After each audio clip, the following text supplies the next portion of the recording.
So welcome back po ulit mga ka-travelers. This is again John from Road Crew Travels, and in today's video, basic tips lang naman ang ating pag-uusapan. At ito ay tungkol sa paano natin alagaan ang ating laptop para magamit pa natin to ng pangmatagalan. Okay? So ito, napaka-excited ko talaga dahil hanggang ngayon, talagang alam mo na, kapag bago ang mga gamit natin, gano'n naman talaga siguro tayong mga tao, ano po, kapag kami mga bagong gamit, talaga namang alagang-alaga. Tapos pagkalipas na ilang taon, kahit kung saan-saan nila nilalagay. Pero in this topic mga ka-traveler, syempre, kailangan din nating alagaan ng ating mga gamit. So dito, sa topic nga na to, huwag na tayo magpatumpik-tumpik, i-discuss na natin dito yung mga basic tips lang naman paano natin mapangalagaan ang ating device, especially ang ating laptop. Okay, so tara, let's!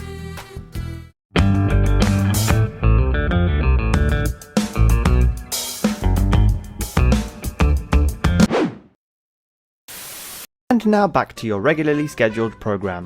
At nagbabalik na tayo mga ka-travelers, and ngayon i-discuss nga natin yung mga basic tips lang naman kung paano natin pangalagaan ang ating mga gamit, specifically ang ating laptop. So meron akong category na hinati into 3 parts. One is the physical care, the second is yung battery maintenance, at syempre yung software. Okay, so punta muna tayo sa physical attributes kung paano natin mapapangalagaan ang ating laptop. Kapag katapos nyo nang gamitin ang inyong laptop, syempre hindi nyo naman siguro ibabalibag to kung saan-saan lang. So dapat nakalagay to sa isang case kapag katapos nyo nang gamitin. Okay, so kagaya netong laptop bag. Para protection na rin mga ka-travelers, baka kasi ang inyong laptop is magasgas or whatnot, at least may protection ng bag. Pangalawa mga ka-travelers, kapag ginagamit nyo ang inyong laptop sa inyong trabaho or nagbabrowse lang kayo sa internet, avoid eating or drinking sa harap ng laptop or ng computer. Bakit? Mamaya kasi bigla nyo natabig yung baso, natapon yung tubig sa mismong laptop ninyo, sa keyboard, wala na, yari na, magkakaroon na short circuit yan. So baka mangyari pa hindi na gumana ang inyong computer or inyong laptop. Please, no! Dapat kapag magko-computer kayo or specifically gagamit kayo ng laptop, wag nyong ipapatong ito sa mga soft objects like sa kama or basta kahit anong mga bagay na malambot ang surface. Kasi kung mapapansin natin mga ka-travelers, dito sa ilalim ng laptop na to, ayan, meron dyan yung kumbaga tawag nga nila yung doon lumalabas yung hangin para lahat ng init na nanggagaling sa component ng inyong computer or inyong laptop is para makahinga yung inyong mga circuits sa loob ng laptop ninyo.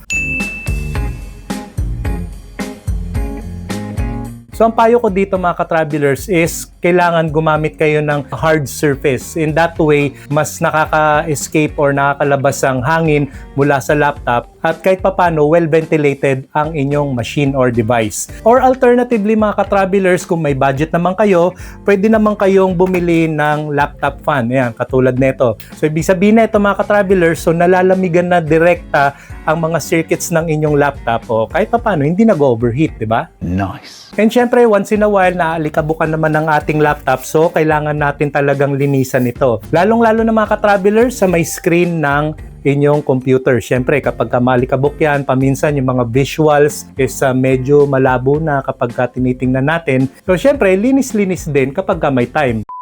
And finally mga ka-travelers, iwasan nyo na maglagay ng mga mabibigat na bagay sa ibabaw ng inyong laptop para hindi mag-crack yung monitor. Kasi delicate yung surface ng inyong laptop, lalong-lalo na doon sa part ng may screen. Now, tungo naman tayo mga ka-travelers sa second category ko, which is the battery and power supply maintenance. Okay, so kapag i-charge nyo ang inyong laptop mga ka-travelers, make sure na wag nyong i-drain para humaba yung buhay ng baterya ng inyong laptop. Okay? So kung napapansin nyo na syempre bumababa na yung charge ng inyong laptop, wag nyo nang paabutin sa 0%.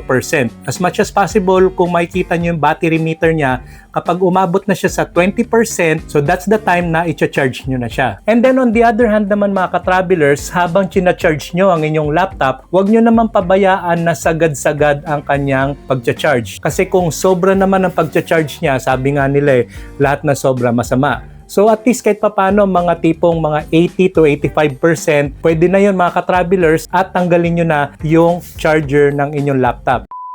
And finally mga ka-travelers, sa software part naman, is kailangan ma-maintain nyo na regularly nagra-run kayo ng inyong antivirus.